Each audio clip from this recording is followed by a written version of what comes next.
Hello friend, welcome to my GRWM blog means get ready with me.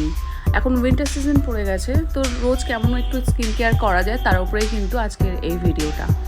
Actually খুব dry weather, skin কিন্তু খুব dry হয়ে যায়, তার জন্য কিন্তু একটা খুব ভালো একটা ক্লিনজিং মিল্ক দিয়ে প্রথমে অ্যাপ্লাই করতে হবে full face.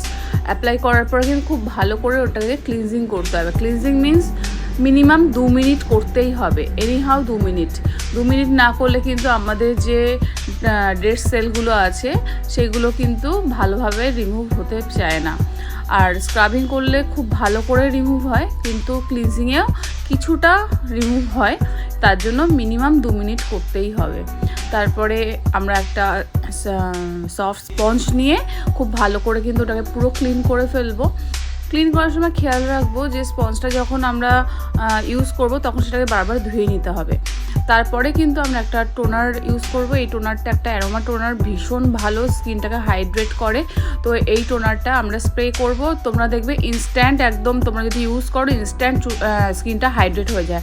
Just 5 minute wait করার পরে কিন্তু আমরা একটা ময়েশ্চারাইজার লাগাবো। এটাও কিন্তু অ্যারোমারই একটা ময়েশ্চারাইজার, ভীষণ ভালো।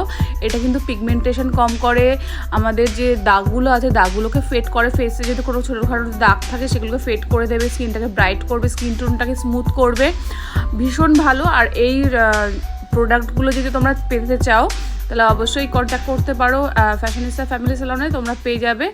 আর এই ময়েশ্চারাইজারটা খুব ভালো, স্কিনটাকে নারিশও করে, আর একটা মানে বেসটা কিছুটা জেল টাইপের, যেটা খুব সুন্দর অ্যাবজর্ব করে নেয় কিন্তু স্কিনটাকে পুরো স্মুথ রাখে। ঠোঁটটাকেও হাইড্রেট করতে হবে, তার জন্য কিন্তু আমি একটা লিপ বাম নিয়ে ঠোঁটের মধ্যে অ্যাপ্লাই করেছি। আর এটা আমি নিভিয়ার লিপ বাম ইউজ করেছি, খুব ভালো লিপ বামটা, তো তোমরাও ইউজ করতে পারো। এটাতে ঠোঁটটা একটুখানি পিঙ্কিশ একটা টোন এসে যায়, আর ঠোঁটে যে একদম ড্রাইনেস সেটা একদমই চলে যায়। তারপরে আমি হেয়ারটাকে একটুখানি স্পা করে নিলাম, এখানটা সেটা দেখাইনি, অন্য কোনো দিন দেখাবো। তারপরে পারফিউম না হলে তো হয় না, তারপরে একটু পারফিউম স্প্রে করে দিলাম। আর আমি তো সবসময় একটু হাতেও স্প্রে করে নিই, কারণ এটা অনেকক্ষণ স্টে করে।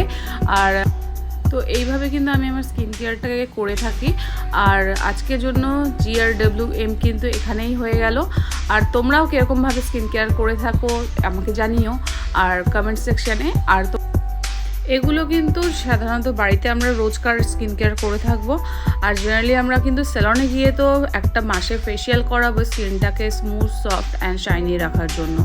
তো তোমরা যখনই কিছু করবে অবশ্যই কিন্তু সেলনে একবার ভিজিট করো, কারণ স্কিনটা ঠিক থাকবে, স্কিনে কোনো সমস্যাই থাকবে না।